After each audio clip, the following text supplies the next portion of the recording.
సార్వత్రిక ఎన్నికల ప్రచారంలో మార్థాన్ ఇన్నింగ్స్ ఆడారు ప్రధాని మోదీ. 400+ స్థానాలే లక్ష్యంగా సుడిగాలిలా రాష్ట్రాలను చుట్టేశారు. 75 రోజుల్లో 180 ర్యాలీల్లో పాల్గొన్నారు. ఉత్తరప్రదేశ్, బీహార్, మహారాష్ట్ర, పశ్చిమ బెంగాల్లో అత్యధిక ర్యాలీలు నిర్వహించారు ప్రధాని మోదీ. లోక్సభ ఎన్నికలు ముగింపు దశకు చేరుకున్నాయి. జూన్ 1న జరిగే చివరి విడత పోలింగ్ కౌంట్ డౌన్ మొదలైంది. కేంద్రంలో హ్యాట్రిక్ విజయమే లక్ష్యంగా ఎన్నికల బరిలోకి దిగిన బీజేపీ ప్రచారంలోనూ అదే దూకుడు ప్రదర్శించింది. ఇందులో భాగంగా ప్రధానమంత్రి నరేంద్ర మోదీ రాష్ట్రాలను చుట్టేశారు. ఒక్కో రోజు 3 నుంచి 5 సభల్లో పాల్గొని పార్టీ శ్రేణుల్లో ఉత్సాహం నింపారు.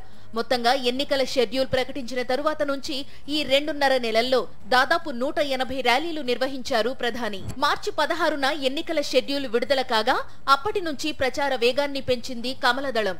ఈ 75 రోజుల్లో దేశం నలుమూలలా ర్యాలీలు, రోడ్ షోల్లో పాల్గొన్నారు ప్రధాని మోదీ. మొత్తంగా 57 రోజుల పాటు ప్రచారంలో పాల్గొన్న ప్రధాని ఇందులో 22 రోజులు డైలీ 4 సభల్లో మాట్లాడారు. పూరి, కోల్కతా, వారణాసి సహా పలు నగరాల్లో రోడ్ షోలు నిర్వహించారు.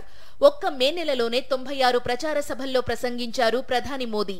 विकसित भारत बनाने के लिए आप परमात्मा का आशीर्वाद मांगिएगा और भारत का उज्जवल भविष्य बनाने के लिए आगे आइएगा।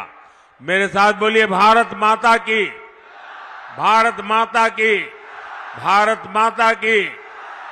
ప్రధాని చేపట్టిన ప్రచారాల్లో దాదాపు సగం ర్యాలీలు కేవలం 4 రాష్ట్రాల్లోనే ఉన్నాయి.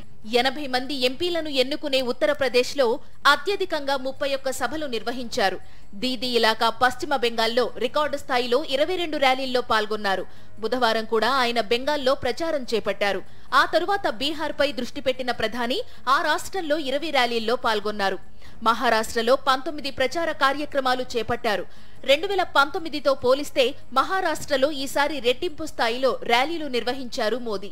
మొత్తంగా ఈ 4 రాష్ట్రాల్లో కలిపి 88 ర్యాలీలు చేపట్టినట్టు బీజేపీ వర్గాలు వెల్లడించాయి. 2024 లోక్సభ ఎన్నికల్లో దక్షిణాదిపై ప్రత్యేకంగా దృష్టి పెట్టారు ప్రధాని మోదీ. సౌత్ లో బలం పెంచుకోవాలన్న లక్ష్యంతో ప్రచారంలోనూ ఆ దిశగా వ్యూహాలు అమలు చేసింది.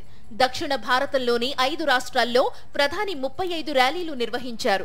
అత్యధికంగా కర్ణాటక, తెలంగాణలో 11, తమిళనాడులో 7 సార్లు ప్రచారం సాగించారు.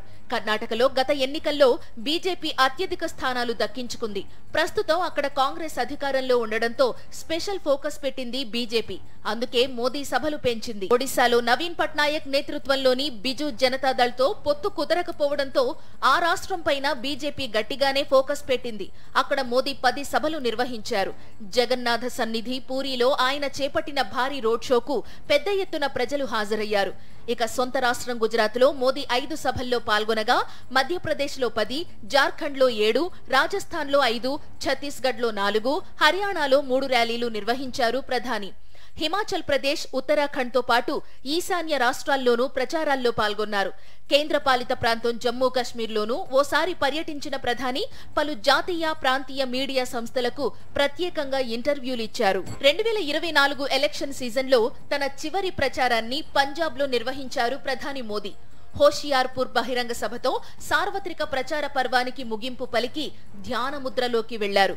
కన్యాకుమారిలోని వివేకానంద రాక్ మెమోరియల్లోని ధ్యాన మండపంలో 24 గంటల పాటు మెడిటేషన్ చేయనున్నారు.